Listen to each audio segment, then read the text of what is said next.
We are here with Robert Parry, founder and editor of Consortiumnews.com and author of the recently published piece, The Clinton-Trump AIPAC Pander-Off.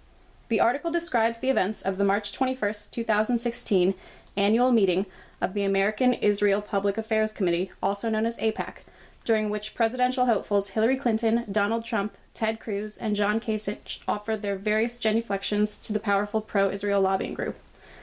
Candidate Bernie Sanders also gave a foreign policy speech on that day, but delivered his speech at a campaign rally in Utah rather than at the Washington, D.C.-based convention, citing scheduling conflicts. Mr. Parry, in the article, you quote Hillary Clinton as saying to AIPAC, "As we gather here, three evolving threats, Iran's continued aggression, a rising tide of extremism across a wide arc of instability, and the growing effort to delegitimize Israel on the world stage, are converging to make the U.S.-Israel alliance more indispensable than ever." How true is this claim of these so-called three evolving threats, or how much of that is exaggerated rhetoric? Well, most of it's exaggerated rhetoric because while obviously there are major problems in the Middle East, as we've seen, with the spread of terrorism, the role of ISIS and Al-Qaeda spin-offs like Nusra Front in Syria, what we've seen is not really driven by the Iranians. The Iranians have been on the other side of this conflict. They have been opposed to and indeed fighting the groups like ISIS and Al-Qaeda supported groups in Iraq and in Syria. So there's been this effort to confuse the issue by talking about Iranian role in terrorism. It's not what most Americans are thinking about as the terrorist threat when they think about things like what happened in Brussels this week, or what happened in Paris last year, or what happened in San Bernardino. Those acts of terrorism were connected to these Sunni-driven organizations like ISIS and like some of the Al-Qaeda groups, not from Iran, which is part of the Shia side of this equation in the Middle East. So what you have here is an effort to in a way conflate some of the problems and to make it appear that Israel is particularly endangered by them. In reality, the major problems of terrorism are coming from groups that the United States has generally considered its allies. Countries like Saudi Arabia, like Qatar, like Turkey, and even to a degree Israel itself, in providing various kinds of assistance and support for some of these jihadist groups, especially those operating in Syria. The goal has been, from both the Saudis, the Turks, and the Israelis, to deal with what they call the Shiite Crescent, which is what they see as excessive Shiite influence spreading from Iran and now Iraq and Syria into Lebanon. And their goal has been to destroy the middle part of that arc in Syria by overthrowing the government there. So what we're seeing is not this kind of neat problem that Hillary Clinton presents. Further in the article, you quote Hillary Clinton as saying that the U.S. and Israel need to be prepared to take their relationship to the next level. What exactly do you think Clinton means when she talks about being prepared to take the relationship to the next level and, quote, expand our collaboration beyond security? Well, it seems that she's talking about a complete merging of U.S. and Israeli interests. Now, obviously, over the decades, the United States has staunchly supported Israel. It's voted repeatedly in the United Nations to veto proposals that would, in various ways, punish Israel for its treatment of the Palestinians. But Hillary Clinton, in this presentation to AIPAC, was in what you might call full pander mode. She was simply saying everything that the Israeli supporters might want to hear, talking about this idea of the United States joining with Israel even more tightly than already, beyond even the military and intelligence sharing that has gone on for decades. Apparently she's talking also about fighting any efforts on the part of citizens of the world or the United Nations to put pressure on Israel to finally address the legitimate concerns of the Palestinian people.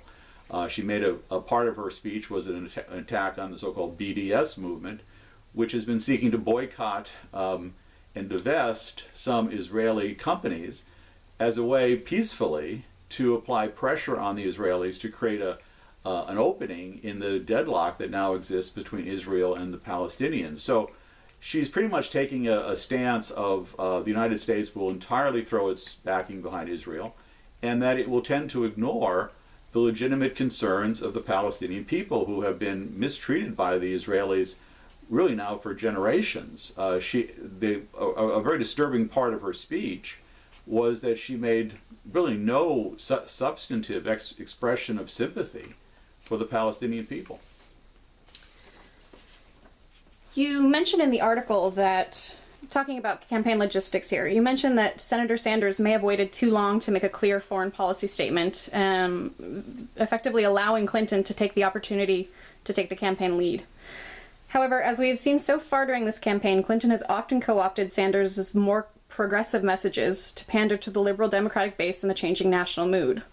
Assuming we see Sanders continue to command large swaths of support, for instance in the upcoming contest in California, do you think there's any chance that Sanders' message for diplomacy in the Middle East rather than war may ultimately change how Clinton talks about Israel during the campaign? Or do you think this is one issue that Clinton feels she really can't go wrong with as far as full-on support of Israel? Well, I think the latter. I think you might almost see Clinton's speech to AIPAC as being the first sign of her so-called pivot to the center, which analysts and the Clinton campaign have been anticipating for a long time. It's been perhaps delayed because Sanders has been stronger than most people thought he'd be. So you had Clinton having to talk more about issues that would be of interest to the progressive side of the Democratic Party than she might really feel comfortable doing.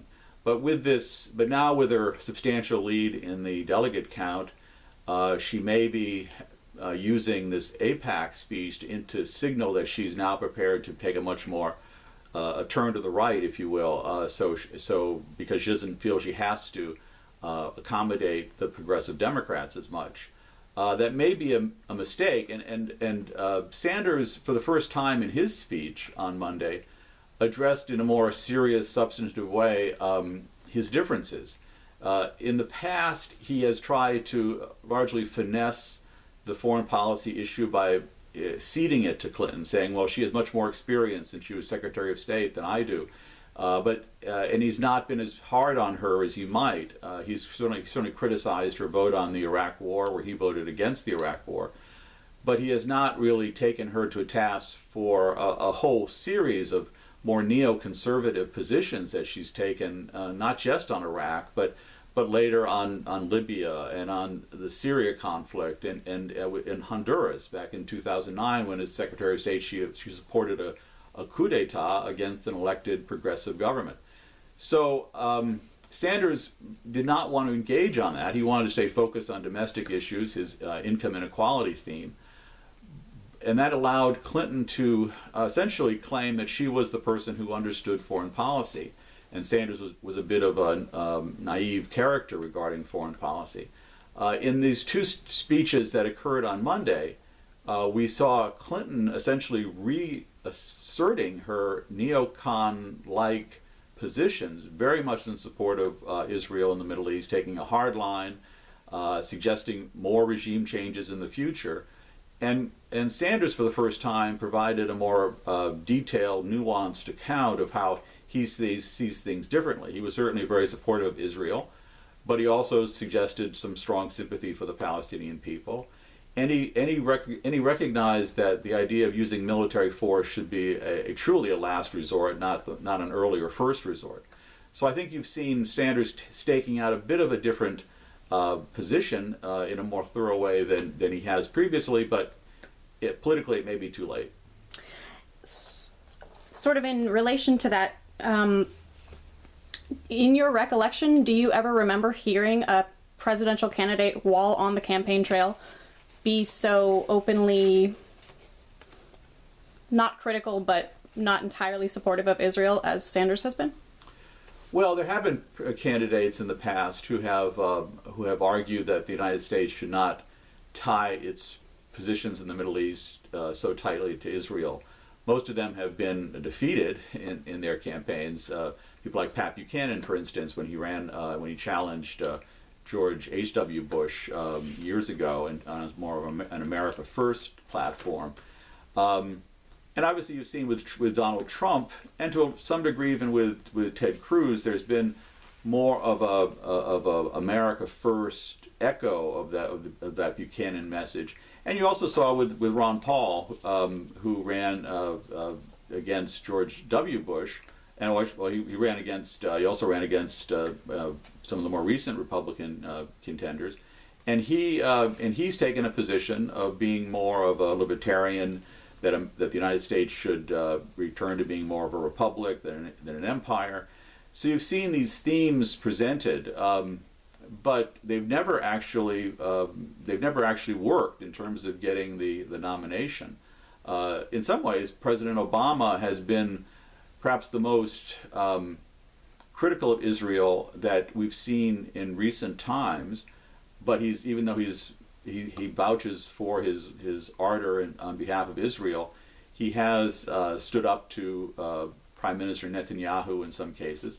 And actually George H.W. Bush, if you go back more years, back to the early 1990s, he stood up in a policy way to challenge some of the Israeli settlements and expansion, trying to cut off American loan guarantees. And that may have been a factor hurting him when he was defeated for re-election by Bill Clinton. I'd like to turn our attention to Donald Trump and ask about his speech at AIPAC. There's been a lot of attention paid to the fact that this was one of the first times, if not the first time, that Donald Trump used a teleprompter and a pre-written speech during his campaign. What do you think it says, if anything, about the nature of the U.S.-Israel relationship and the influence of AIPAC on presidential elections that Trump was so cautious of what he said to the lobbying group? Well, Trump certainly reversed himself quite a bit. He had indicated earlier in the campaign that he was not going to just pander to the Israelis or to their supporters in the United States.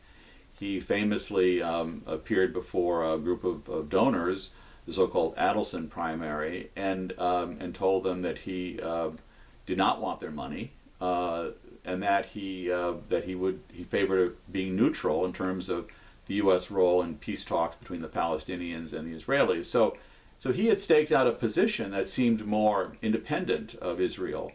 But then on Monday, he essentially engaged in what I called a pander-off between him and Secretary Clinton, each one trying to show, no, I love Israel more than the other.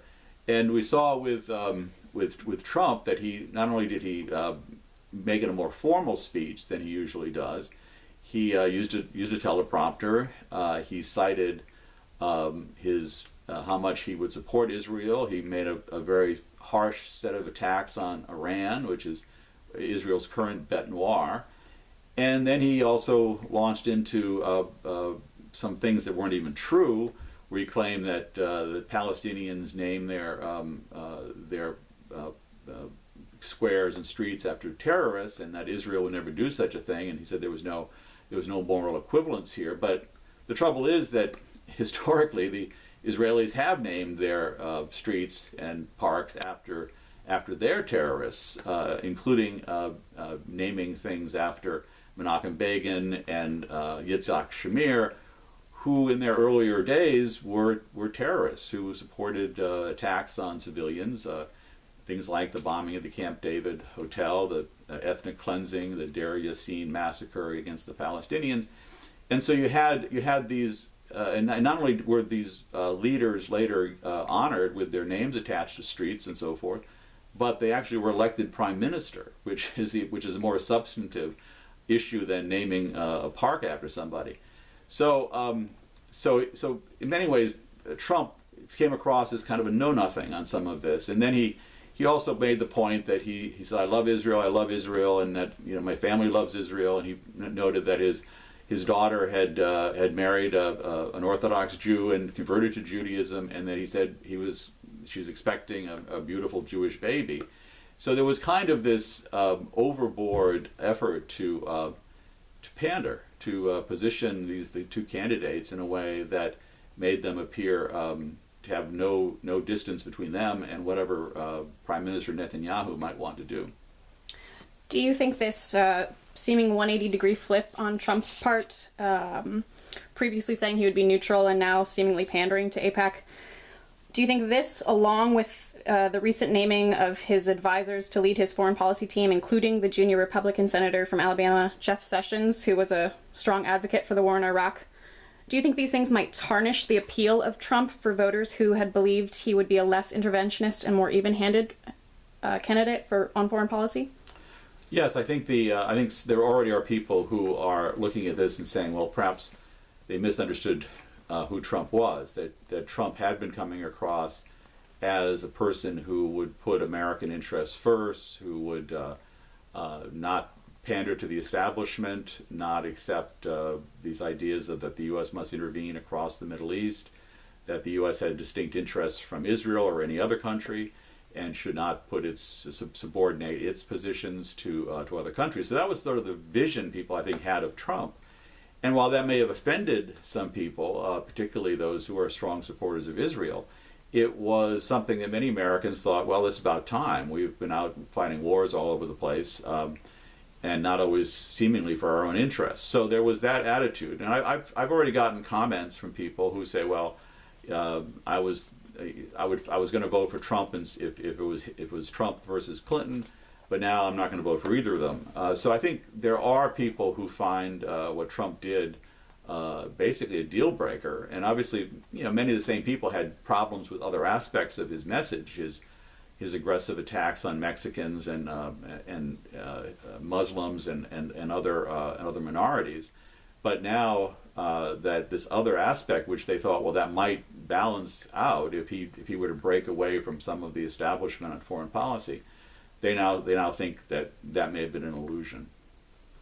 Robert Parry, thank you for your time and insight. Thank you.